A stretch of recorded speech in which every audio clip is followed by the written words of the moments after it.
मैत्रिणींनो, 40 नंतर शरीरच नाही तर आयुष्य सुद्धा बदल घेतं.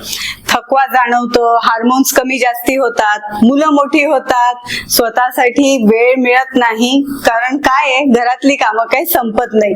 आणि कधी कधी ना थोडंसं आपण सगळ्या गृहिणींना काय, स्त्रियांना काय, मग त्या वर्किंग असू देत किंवा घरी माझ्यासारख्या राहून काम करणाऱ्या असू देत किंवा गृहिणी असू देत, मी आधीसारखी राहिले नाही, पूर्वी मी अशी होते असं वाटत राहतं. खरं सांगायचं तर 40 नंतर आयुष्याची ही खरी नवी सुरुवात असते.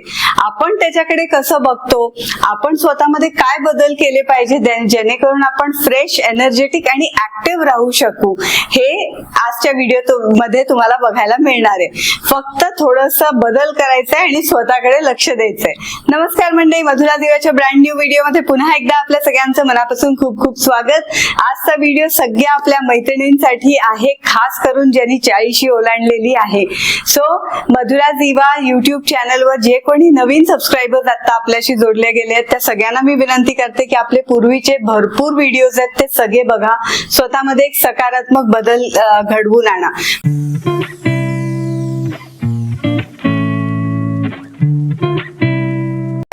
आज मी सांगणार आहे तुम्हाला अशा 8 छोट्या गोष्टी ज्या मी रोज फ्रेश, एनर्जेटिक आणि स्वतःला आनंदी ठेवण्यासाठी, ऍक्टिव्ह ठेवण्यासाठी करते आणि त्या तुम्हालाही नक्कीच मदत करतील. मी सगळ्यांना नेहमी सांगत असते, शेवटी आपला माइंडसेट कसा आहे हे महत्वाचं आहे. कुठल्याही प्रसंगाकडे, आयुष्यातल्या वळणाकडे आपण कसं बघतो हे महत्वाचं आहे. 40 हा जो काळ आहे हा म्हणजे नवचैतन्याचं काळ आहे किंवा वळण आहे असं मला वाटतं. आपलं शरीर, हार्मोन्स, भावना या सगळ्या काळात बदलतात, पण हाच तो वेळ असतो जेव्हा आपण खरोखर स्वतःची नवीन ओळख निर्माण करू शकतो.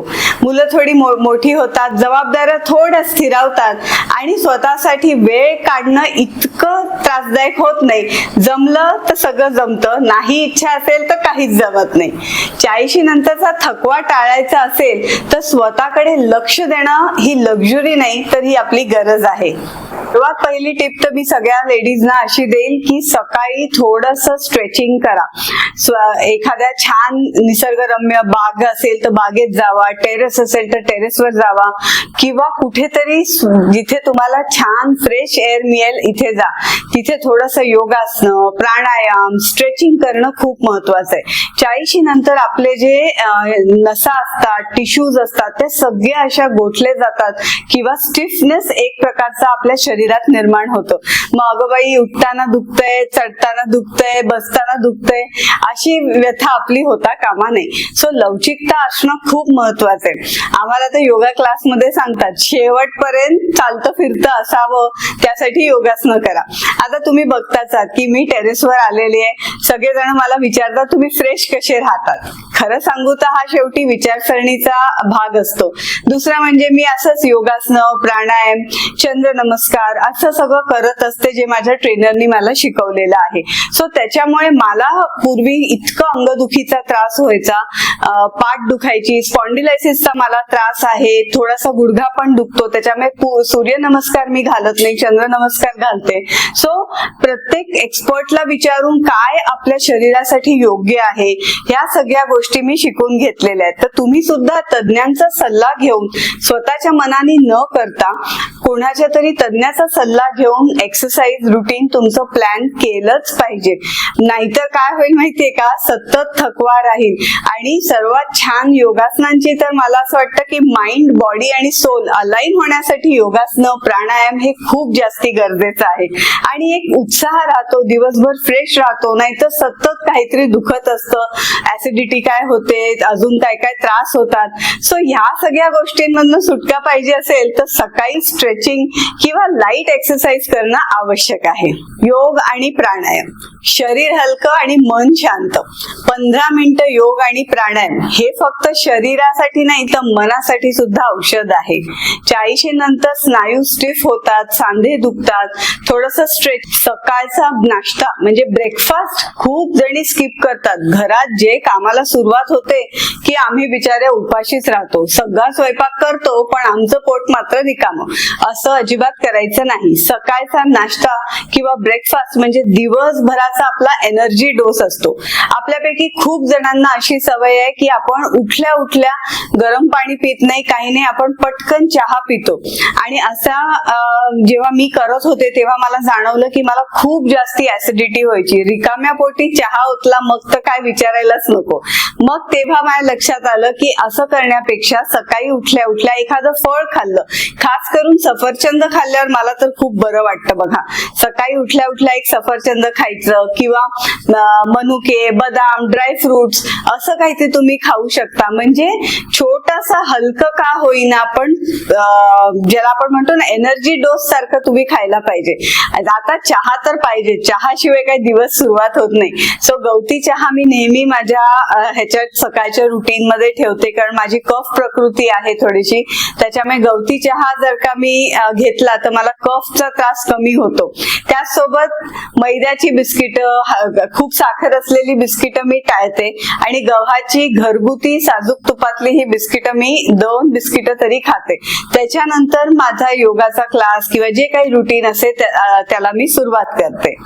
प्रोसेस नाही पण नॅचरल फूड तुम्ही निवडलं पाहिजे असं मला वाटतं. एक टिप म्हणजे माइंडफुल इटिंग. आपण काय खातोय आता बघा बरं. म्हणजे माझा तरी असा अनुभव आहे, तुम्हाला असा अनुभव आहे का बघा. पूर्वी ना म्हणजे 25-30 जेव्हा वय होतं तेव्हा जेव्हा आम्ही रेस्टॉरंट मध्ये जायचो तेव्हा मी अगदी 1.5 रोटी किंवा नान खायचे, भाजी खायचे, परत पुलाव, दाल फ्राय, जिरा राईस असं व्यवस्थित जेवायचे.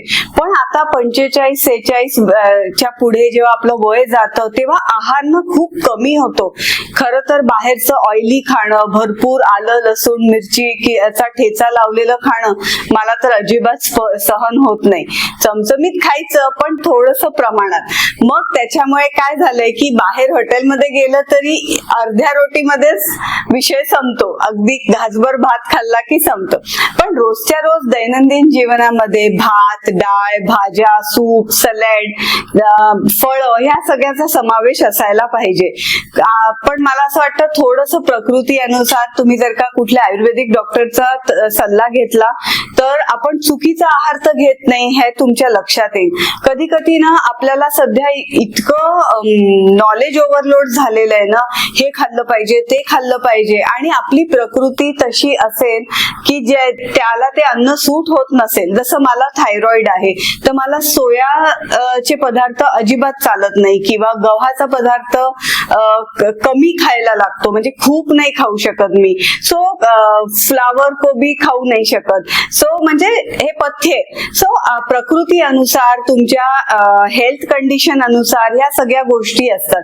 पण आपण स्वतःच्या मनाने काहीतरी करण्यापेक्षा एखाद्या आयुर्वेद तज्ञाला विचारलं की आपल्या आहारात कुठल्या गोष्टीचा समावेश असेल जो आपल्या प्रकृतीला सुटेबल असेल, जसं वात प्रकृती, पित्त प्रकृती, कफ प्रकृती, तर आणि आपलं वय, तर ह्या सगळ्याचा बरोबर अभ्यास करून ते तुम्हाला सांगतात. आता कडधान्य म्हटलं खावं तर आता या ह्याच्यात आपलं मेटाबॉलिझम स्लो झालेलं असतं म्हणून भरपूर कडधान्य पण आपल्याला खाता येत नाही. मग ते शिजवून खायची. असे बऱ्याच वेगळ्या टिप्स डॉक्टर कडनं तुम्हाला मिळू शकतात. का जेवताना फोन किंवा रील्स बघायचे नाही, टीव्ही समोर बसून सुद्धा जेवू नका. माझा नेहमीचा घरातला डायलॉग आहे. मला संध्याकाळी हे दोघेही जण टीव्ही समोर जेवतात आणि मी म्हणते मला असं लटकत ताट घेऊन जेवता येत नाही. मी आपलं मस्त टेबलवर बसूनच, टेबल खुर्ची घेऊनच जेवत असते. अन्नाकडे बघा, त्याचा रंग, वास, चव, ह्याला म्हणतात माइंडफुल इटिंग. किती खातोय, जास्ती खात नाहीये ना आपण, काय खातोय ह्याकडे आपलं लक्ष असायला पाहिजे. मला तर असं वाटतं की आपली एनर्जी वाढण्यासाठी आणि फ्रेश दिसण्यासाठी, वाटण्यासाठी सजणं फार महत्वाचं आहे. स्त्रीचं सौंदर्य आणि स्त्रीचा आनंद या सजण्यावर आहे. काय सांगू तुम्हाला, रोज काय आपण तयार होऊन अगदी खूप सारा मेकअप करून बाहेर जात नाही, पण बेसिक मेकअप आपण करू शकतो आणि थोडंसं स्वतःला नेटकं ठेवू शकतो. एखादी छान हलक्या रंगाची लिपस्टिक लावू शकतो. आपल्याकडे काय झालंय माहितीये का, गबाळं राहायची इतकी सवय झालेली आहे, आपण जर का नेटनेटकं राहिलो ना तर 2 प्रश्न आपल्या पुढे येतात. आज कुठे जायचंय का, तयार झालीयस म्हणून विचारलं. किंवा दुसरा प्रश्न असतो की तुम्ही काय करता, तुम्ही जॉब करता का. अहो, कशाला करायला पाहिजे जॉब आणि कशाला बाहेर जायला पाहिजे. या संपूर्ण नवरात्रीमध्ये मी अक्षरशः सांगते, मी कुठेही गेले नाही. मी संध्याकाळी त्या रंगाची साडी नेसून छान बसायचे, देवी कवच काही म्हणायचं, आरती करायची. इतकं फ्रेश आणि एनर्जी वाटते ना त्याच्यामध्ये. सो पद्धतीने राहतो ना त्याप्रमाणे आपली एनर्जी कमी किंवा जास्ती होत असते. तुम्ही हा प्रयोग करून बघा. जेव्हा तुम्ही नेटनेटके राहता, स्वच्छ राहता, प्रेझेंटेबल राहता आणि जेव्हा तुम्ही अगदी गबाळे घाणेरडे कपडे सकाळीच घातलेले ते रात्रीपर्यंत घालता, त्यावेळेस तुमचा उत्साह, एनर्जी आणि तुमचं प्रोडक्टिव्हिटी ह्याच्यामध्ये कसा फरक पडतो ते बघा.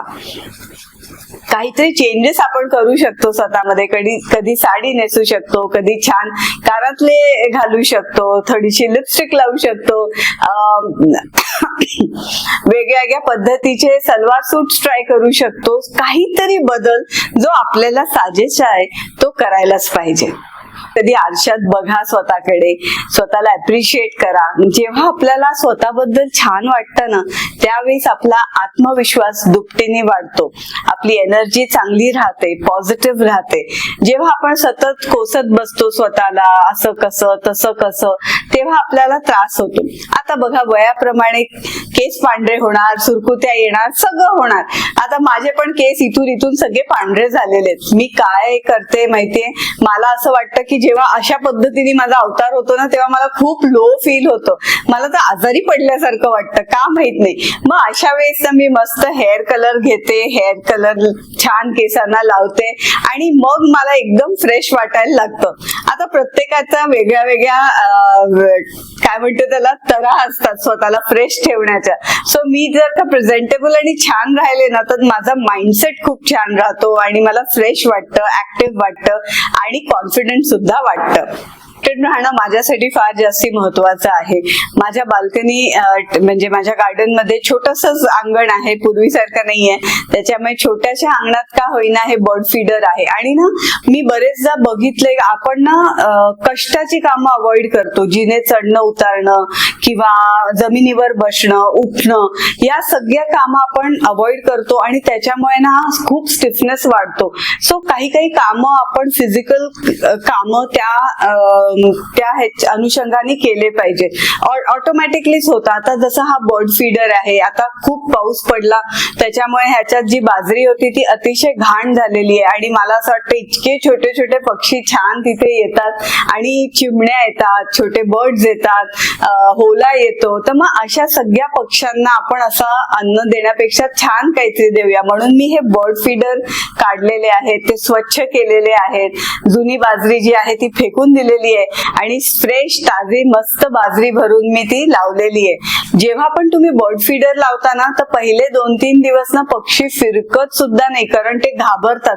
त्यांना काहीतरी चेंज झालेलं आहे हे लक्षात येत असावं असं मला वाटतं. मी काही तज्ञ नाहीये, पण माझं ऑब्झर्वेशन आहे. जेव्हा पण आपण बर्ड फीडर रिफिल करतो किंवा थोडं स्वच्छ करून लावतो ना ते 2 दिवस ते अजिबात तिथे फिरकत नाही. त्यांना बहुतेक डेंजर वाटत असावं, पण काही दिवसांनी पक्षी यायला लागतात. पक्ष्यांचा किलबिलाहट आपल्या अंगणात असणं खूप शुभ असतं असं मला वाटतं आणि ह्याच्यामुळे मी प्रकृतीशी सुद्धा कनेक्टेड राहते आणि एक कृतज्ञतेची भावना सुद्धा माझी वाढते. आपल्या आयुष्यात एक चांगली मैत्रीण असायलाच पाहिजे, पण सध्या जास्ती लोक ना कोणाशी बोलत नाही. चांगली सकारात्मक मैत्रीण असायला पाहिजे. माझ्यासाठी माझ्या मैत्रिणी म्हणजे माझी आई, माझी बहीण, माझ्या मावश्या, ह्या सगळ्या माझ्या जवळच्या मैत्रिणी आणि तुम्ही सगळे. तुमच्यापैकी कित्येक जण मला फोन करतात आणि तुम्ही नाही केला ना तर काही जणांच्या नंबर्स माझ्याकडे सेव्ह आहेत. मी तुम्हाला स्वतःहून फोन करते, गप्पा मारते, इकडच्या तिकडच्या गोष्टी आपण करतो. तर ना हा खूप अँटी डिप्रेसंट नुस्खा आहे की एखाद्या सकारात्मक मैत्रिणीशी जोडलेले राहा, आपल्या मनातल्या गोष्टी जमत असतील तर शेअर करा, किंवा काहीच नाही तर एक कप कॉफीला कोणाला तरी बोलवा, त्याच्या काहीतरी गप्पा मारा, तर त्याच्यामुळे खूप छान आपला मनातला ताण कमी होतो. आणि जर का तुमची मैत्रीण सकारात्मक असेल, तुम्हाला प्रेरणा देणारी असेल, तर मग काय लॉटरीच लागली समजायची. अशी मैत्रीण तर खरंच प्रत्येकाने जोपासावी. 40 नंतर सर्वात महत्वाचं काम आपण केलं पाहिजे ते म्हणजे इमोशनल डिक्लटर. आपल्या मनातला कचरा काढलाच पाहिजे. रात्री झोपण्याच्या आधी 5 मिनिटं जर्नलिंग करा, कृतज्ञता व्यक्त करा. जर्नलिंग म्हणजे स्वतःशी संवाद. आज कशामुळे मला आनंद मिळाला, आज कशामुळे मला त्रास झाला. 40 नंतर मानसिक शांतता ठेवायची असेल तर मन मोकळं करणं आवश्यक आहे. खूप जणींना 40 नंतर थकवा का जाणवतो? एक तर प्री मेनोपॉज स्टेट असते, त्याच्यामुळे शारीरिक बदल होतात, पण सर्वात मुख्यतः मला असं वाटतं की आपल्याला त्रास ह्याच्यामुळे होत असतो कारण आपण स्वतःकडे लक्ष देत नाही. शरीर, मन आणि आत्मा सगळं पुन्हा ताजा करायचं असेल तर छोट्या छोट्या या सवयी तुमच्या दैनंदिन जीवनात नक्की आचरणात आणा. सो मैत्रिणींनो, या आहेत छोट्या छोट्या टिप्स ज्या तुम्ही स्वतःच्या लाईफमध्ये आचरणात आणू शकता आणि 40 नंतर एक मस्त फ्रेश, एनर्जेटिक आणि ऍक्टिव्ह आयुष्य जगू शकता. सो असं काही विचार करायचा नाही की आता सगळं संपलं, आता हे आता ते. उलट छान स्वतःला वेळ देण्याची ही संधी असते. त्याच्यामुळे ही संधी चा पुरेपूर उपयोग करायचा आणि छान आनंदात आपलं जीवन हे करायचं. मग असा विचार सारखा मनात काहीतरी येतच असतो. आता आपलं वय झालं, आता संपलं, लोक काय म्हणतील. काही हरकत नाही, हे विचार येणं अगदी साहजिक आहे. पण खरी ग्रोथ किंवा खरा आनंद त्यालाच मिळतो जो त्यासाठी प्रयत्नशील राहतो. स्वतःमध्ये सेल्फ डेव्हलपमेंट मी तुम्हाला 100% सांगते की तुम्हाला ह्यात कधीही नुकसान होणार नाही. उलट तुम्हाला त्यातनं आनंद मिळेल, तुमचा आत्मविश्वास वाढेल. उलट लोक पण तुमची आजूबाजूची विचारतील की तू असं काय करते जेणेकरून तू इतकी आनंदी राहते, ऍक्टिव्ह राहते. उत्साह असला पाहिजे प्रत्येक गोष्टीत.